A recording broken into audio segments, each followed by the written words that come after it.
2024 లేదా 25లో డిగ్రీ లేదా బీటెక్ చదివారా? సాఫ్ట్‌వేర్ జాబ్ కోసం ఎదురు చూస్తున్నారా? అయితే కోడ్ జ్ఞాన్ 100 డేస్ కోర్సులో చేరండి, జాబ్ సాధించండి.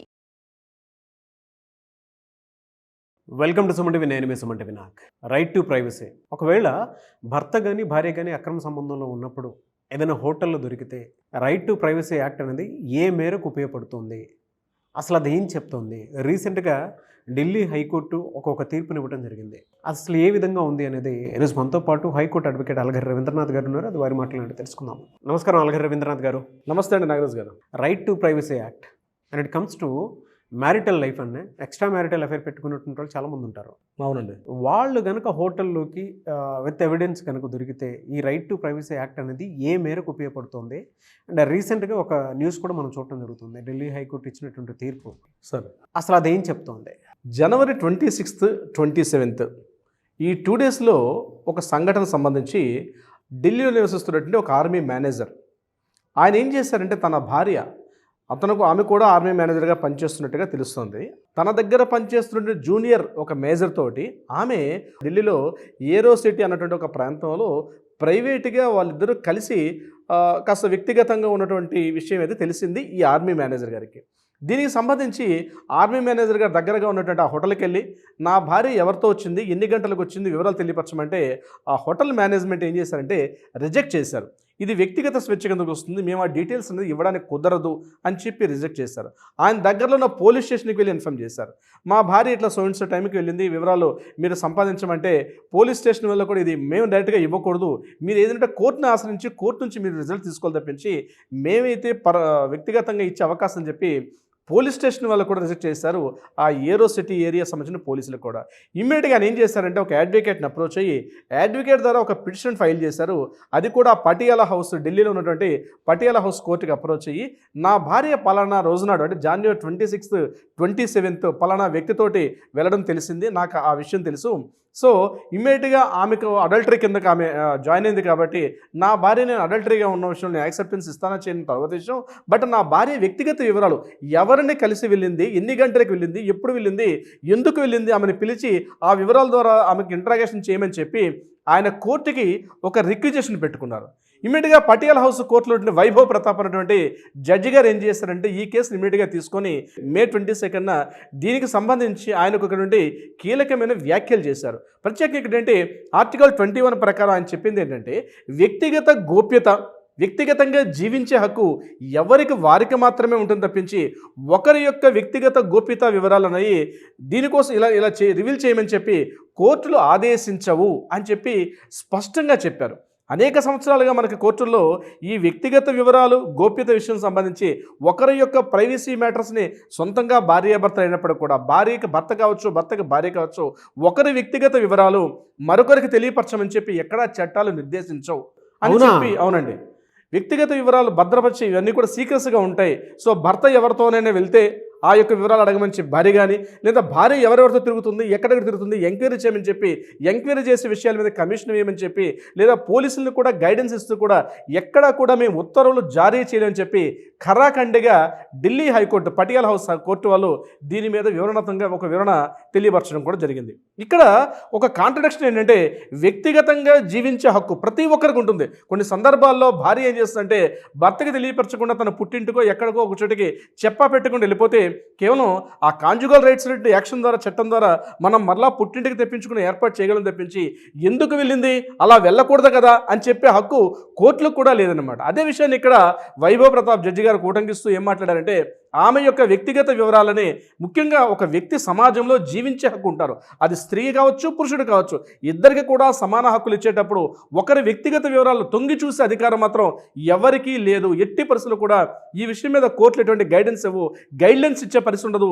అదేవిధంగా పోలీస్ స్టేషన్లో కూడా ఈ రకంగా చేయమని చెప్పి మేము ఒక దిశానిర్దేశం చేసే అవకాశం కూడా ఉండదని చెప్పి ఈ కేసుకు అంతకుముందు మనం 2018లో మనం చూసాం. అప్పుడు జాషువా కేసులో కూడా అప్పుడు అడల్టరీ కేసును కూడా కొట్టేయడం జరిగింది. అంటే ఏంటి, అంతవరకు చట్టం ఏం చెప్పేది, ఒక భర్త అంటే ఒక మేన్ ఒక ఫిమేల్తో కలిసి వెళ్ళేటప్పుడు తెలియకుండానే ఆమెను తీసుకొని వెళ్ళేటప్పుడు, అంటే వ్యక్తిగతంగా ఎక్కడికైనా తీసుకెళ్ళి పెళ్ళైనా పెళ్లి కాకపోయినా ఒక వ్యక్తిని తీసుకెళ్లేటప్పుడు చట్టం ఏం చేసేది, ఇతన్ని పూర్తిగా ఇతను వ్యభిచారం చేశాడనో అడల్టరీ చేశాడనో ఇతన్ని శిక్షించే అవకాశం ఉండేది. కానీ 2018 వచ్చిన చట్టం ఏం చెప్పింది, అడల్టరీని సెక్షన్ 497 ఎప్పుడైతే కొట్టేశారు, ఎందుకు కొట్టాల్సి వచ్చిందంటే ఇక్కడ అమ్మాయి వెళ్ళిందంటే అమ్మాయి ఇష్టపూర్వకంగా వెళ్ళింది కాబట్టి అది నేరం కాదు.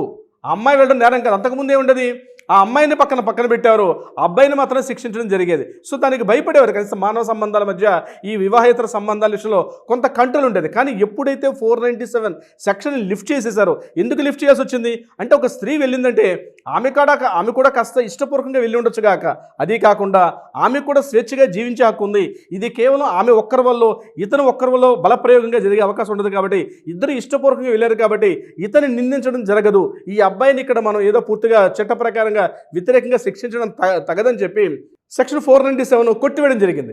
అదే విషయాన్ని ఇక్కడ ఓటంకిస్తే ఏం చెప్పారంటే, వాళ్ళిద్దరూ కలిసి వ్యక్తిగతంగా ఒక లాడ్జికి వెళ్ళారు, లాడ్జిలో కలిసి ఉన్నారు, ఒకరోజు ఉన్నారా 2 రోజులు ఉన్నారా, ఆ వ్యక్తిగత వివరాలు హోటల్లో ఉన్నటువంటి ఆ లాడ్జిల దగ్గర మనం ఎంటర్ చేసిన లిస్టులో ఆ డీటెయిల్స్ మళ్ళీ థర్డ్ పర్సన్కి ఇవ్వడం ఉంది. ఎట్టి పరిస్థితుల్లో కుదరదు. దీన్ని ఇంతకుముందు మనకు మెడ్రాస్ హైకోర్టు ఇచ్చిన తీర్పును కూడా కాస్త అక్కడ ఈ విషయాన్ని కూడా మాట్లాడడం జరిగింది. అందులో ఏం చెప్పారు, ఒక పర్సన్ యొక్క వ్యక్తిగత వివరాలు అంటే థర్డ్ పర్సన్, భార్యాభర్తలు కాకుండా థర్డ్ పర్సన్ వెళ్ళి వాళ్ళ యొక్క ఫోన్స్ లిస్ట్ కానీ, కాంటాక్ట్ లిస్టు, వాట్సాప్ లిస్టు, వాళ్ళ ఇంటర్నల్ వీడియోస్, వాళ్ళ internal privacy photos, private videos, ఇవన్నీ కూడా దీన్ని తీసుకోవడం కూడా చట్టరీత్యా నేరం కాబట్టి వీటన్నిటిలోని ఇవి కూడా వస్తాయని చెప్పి ఎట్టి పరిస్థితుల్లో కూడా తొంగి చూడండి కుదరదు.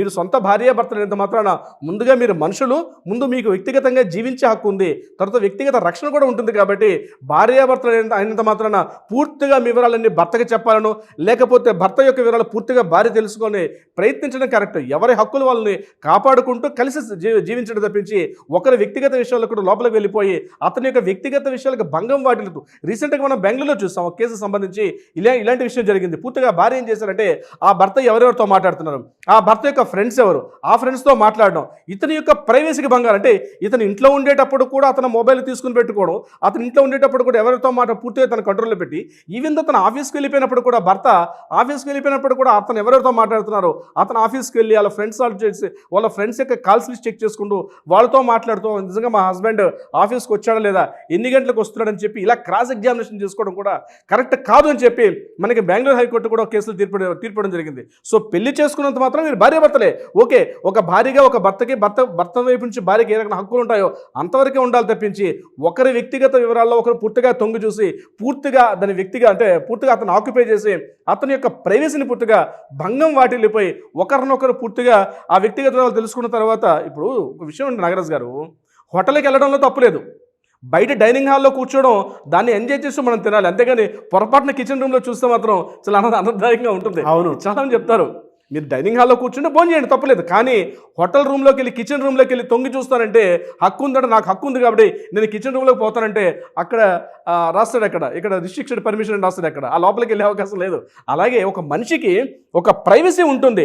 తన ఫ్రెండ్స్ ఎవరు, తన కలీగ్స్ ఎవరు, తన ఆఫీస్ మేట్స్ ఎవరు, ఎవరితో ఎలా ఉండాలి, అక్కడ స్త్రీలు ఉంటారు పురుషులు ఉంటారు, కానీ వాళ్ళ దర్శనంలోకి ఎలా అయితే తొంగి చూడకూడదో అదేవిధంగా తన భార్య విషయంలో కూడా ఇతను తన భార్య ఎవరితో తిరిగిందని చెప్పి భర్త కూడా చూడకూడదు అని చెప్పి Patiala house court Vaibhav Pratap judge గారు దీనికి పూర్తిగా ఒక డీటెయిల్గా ఇచ్చారు. The end of the relationship అని ఒక బుక్ను కూడా ఆయన కోట్ చేస్తూ దీన్ని మాట్లాడారు. ఒక రిలేషన్షిప్ ఎండ్ అయిపోతుంది కాబట్టి అటువంటి విషయాల్లో ప్రైవేట్గా వ్యక్తిగతంగా లోపలికి వెళ్ళి తొంగి చూసే పని చేయొద్దు, మేము ఆ వ్యక్తిగత గోప్యతలు ఇవ్వమని చెప్పి మనం పోలీస్ స్టేషన్లో మేము గైడెన్స్ ఇవ్వలేమని చెప్పి ఈ విషయం మీద క్లియర్గా ఢిల్లీ హైకోర్టు స్పష్టంగా చెప్పింది. నాగరాజ్ గారు, అంటే దీని మీద ఆడియన్స్ కూడా ఏ విధంగా స్పందిస్తారు అనేటువంటిది వారి ఊహకే వదిలేద్దామండి. కింద కామెంట్ బాక్స్లో మీ ఒపీనియన్ ఏదైనా సరే షేర్ చేయండి. ఎందుకంటే రైట్ టు ప్రైవసీ అనేది ఒక్కొక్కరికి ఒక్కోలా ఉంటుంది.